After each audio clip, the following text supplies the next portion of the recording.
Hello friend, मैं बेटा study point से जयदेव वर्मा आप लोगों का बहुत बहुत स्वागत करता हूं। आज मैं आपके लिए छंद पे आधारित छठवां पाठ लेके आया हूं, जिसमें व्यंजन संधि से संबंधित अगले नियम कराए जाएंगे। कुछ नियम व्यंजन संधि के पाठ 4 और 5 में करा दिए गए हैं। अगर आपके द्वारा नहीं देखे गए हैं तो आप उन्हें मेरे चैनल पर आकर देख सकते हैं। तो शुरू करते हैं व्यंजन संधि के अगला नियम ना संबंधी नियम से। ना संबंधी नियम को देखते हैं किस तरह से इससे एग्जाम में क्वेश्चन बनते हैं। किस तरह से बनते हैं देखते हैं। यदि रा और शा के बाद ना आता है, किसके बाद आता है? रा और शा के बाद क्या आता है? ना। तो ना का क्या होता है? अणा हो जाता है। क्या होता है? अणा। किस तरह से होता है? एग्जाम्पल से आप देखते हैं, क्लियर करते हैं किस तरह से होता है। जैसे आ गया पर नाम, प्रमाण, राम आयन, भूष अन्न। तो किसके बाद आता है? रा और शा के बाद क्या आता है? ना। क्या आ रहा है? ना। अगर इस तरह से पूछ लिया एग्जाम में तो आप आराम से बता पाओगे नियम को याद करके कि रा और शा के बाद अगर ना आता है तो कौन सी संधि होती है? व्यंजन संधि होती है। एक क्लियर हो गया। दूसरा इस तरह से आएगा कि परिणाम, प्रमाण, रामायण और भूषण। तो ये किस तरह से? तो देखते हैं। रा और ना को मिलाने पर क्या होता है? ना का क्या होता है? अणा। क्या होता है? अणा। जैसे कैसे हो जाता है? परिणाम। जैसे प्रमाण मिला तो प्रमाण, राम आयन मिला तो रामायण, भूषण मिला तो भूषण। तो अगर इस तरह से ही पूछा कि रामायण में, प्रमाण में, रामायण में, प्रमाण में या भूषण में, इस तरह से अगर कौन सी संधि है तो आप आराम से बता पाओगे कि कौन सी संधि है, क्योंकि ना का क्या हो रहा है? अणा। क्या होता है? अणा। क्लियर। अगला देखते हैं। अगला नियम सा संबंधी नियम। तो सा संबंधी नियम क्या कह रहा है उसको देखते हैं। सा संबंधी नियम, यदि किसी शब्द में आ ये स्वरों को छोड़कर अगर कोई और दूसरा स्वर आता है तो उसका संधि विच्छेद करने पर उस स्वर के बाद सा आता है तो सा का क्या होता है? सा हो जाता है। सा षटकोण का क्या होता है? सा सर्प वाला सा हो जाता है। कब होता है? जब उसका संधि विच्छेद करने पर। कैसे? उदाहरण से क्लियर करते हैं किस तरह से होता है, देखते हैं। कहने का तात्पर्य था कि आ और आ के अलावा, मतलब ये दोनों स्वरों के अलावा, ये दोनों स्वर ना हो, इनके अलावा अगर कोई दूसरा स्वर आता है और उसके बाद क्या आ जाता है? सा षटकोण का आता है। किसके बाद? किसी दूसरे स्वर के, इनके अलावा, तो सा का क्या करते हैं? सा सर्प का हो जाता है। कब होता है? उसका संधि विच्छेद करने पर। कैसे? देखते हैं।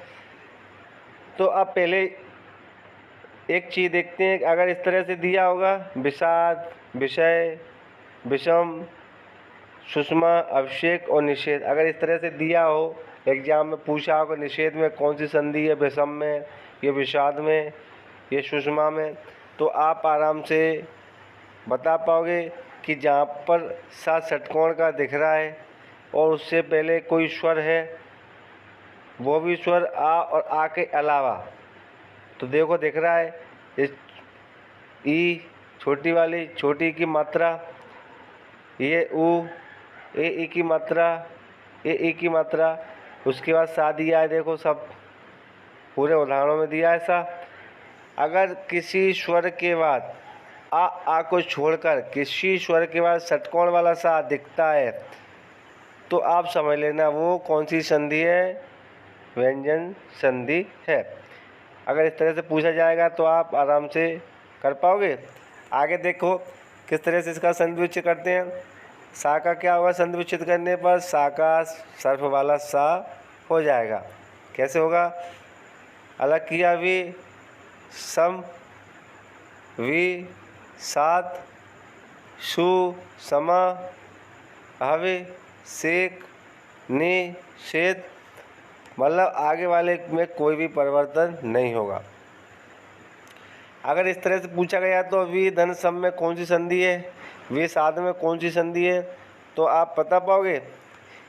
तो ही बता पाओगे कि पहले कोई स्वर दिख रहा है, उसके बाद सा दिख रहा है सर्प वाला। जब विच्छेद दिया होगा तो उसके बाद सर्प वाला सा देखना पड़ेगा। विच्छेद के बाद सर्प वाले सा से पहले क्या आना चाहिए, आ को छोड़कर कोई दूसरा स्वर। क्या आना चाहिए, आ को छोड़कर कोई दूसरा स्वर। तो समझ लेना वो व्यंजन संधि है। आप आराम से अब कर पाओगे।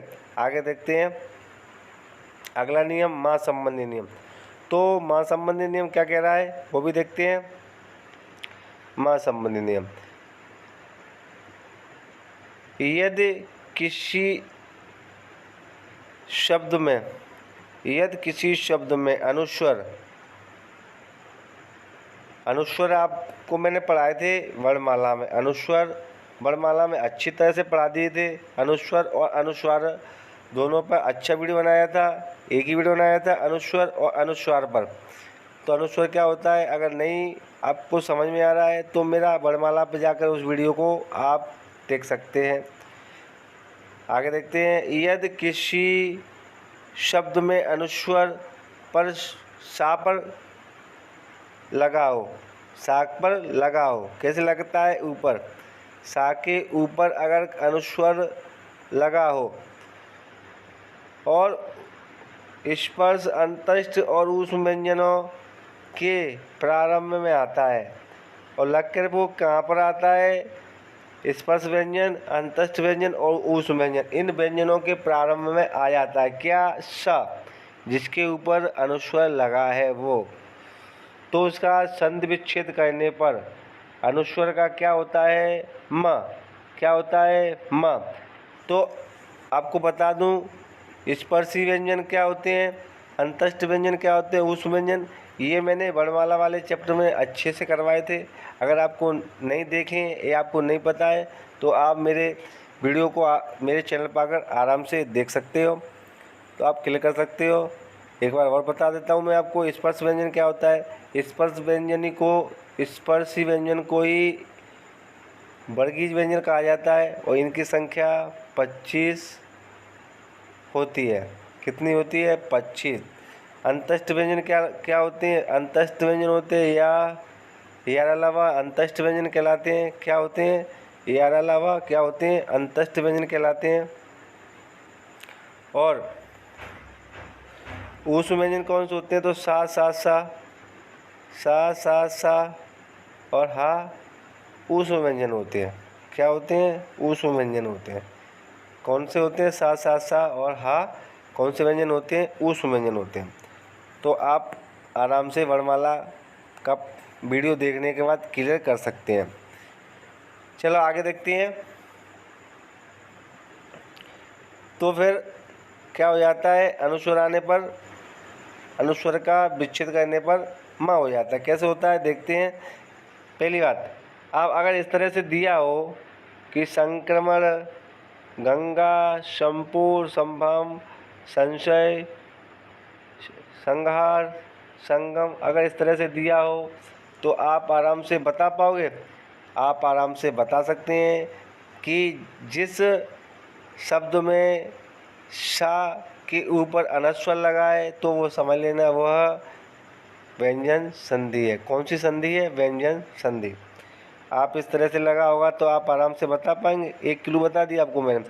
दूसरा देखिए, जब इसका संधि विच्छेद करने पर अनुस्वर का क्या होता है, माँ हो जाता है। क्या होता है, माँ, और बाकी किसी में कोई परिवर्तन नहीं होता है। कैसे देखते हैं, जैसे संक्रमण दिया तो सम का क्या होगा, सम हो जाएगा, क्रमण हो जाएगा। ऐसे गंग दिया तो गम हो जाएगा, गा हो जाएगा। संपूर्ण है तो सम हो जाएगा, पूर्ण हो जाएगा। संभव, सम भव हो जाएगा। संशय तो सम सय हो जाएगा। संघात, सम हार हो जाएगा। इस तरह से हो जाता है। आगे देखिए और भी उदाहरण दिए, और उदाहरण देखते हैं। संतुलन है तो सम तुलन हो जाएगा। संबंध है तो सम बंद हो जाएगा। संयोग है तो सम योग हो जाएगा। संवाद है तो संवाद हो जाएगा। संसार है तो संसार हो जाएगा। इस तरह से हो जाता है।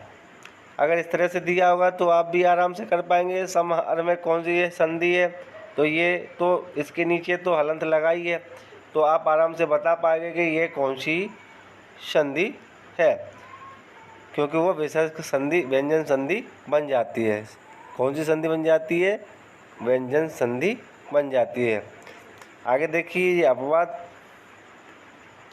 अपवाद, तो अपवाद में ये दिया है सम मान, तो ये इस तरह से अगर दिया हो तो आपको मैं क्लियर कर देता हूँ, आप एक बार देख लें। इस तरह से अगर दिया हो सम्मान और पूछ लिया कौन सी संधि है, तो जब माँ और माँ में लगा हो तो आप समझ लेना कि वह व्यंजन संधि है। कौन सी संधि है? व्यंजन संधि है। आप इस तरह से लगा हो तो आराम से बता सकते हो। क्लियर है? जब इसका संधि विच्छेद करने पर इस तरह से माँ में लगा है और संधि विच्छेद करने पर तो जो माँ आधा लगा है वो अपने पूर्ण संपूर्ण में आ जाता है और जो पीछे वाला पीछे में ही बना रहता है। क्लियर? अगर इस तरह से दिया हो तो इस तरह से कर सकते हैं। अगर अनुस्वर के ऊपर दिया हो तो वो माँ में परिवर्तित हो जाता है, जो मैंने आपको बताया ही है। अब इसके बाद आपकी व्यंजन संधि पूरी हो जाती है। इसके बाद मैं आपको विसर्ग संधि लेके आऊँगा, वो भी अच्छे तरीके से, जो जैसे ये अगली भी लेके आया हूँ मैं आपके लिए। दीर्घ हो गई और व्यंजन हो गई। अगली कौन सी रहेगी? विसर्ग, वो भी अच्छे तरीके से लेके आऊँगा मैं आपके लिए। तो आपको मेरा वीडियो अच्छा लगा हो तो लाइक, शेयर और सब्सक्राइब करना ना भूलें, जिससे आने वाला वीडियो आपको समय से मिल सके। ओके, थैंक यू, धन्यवाद।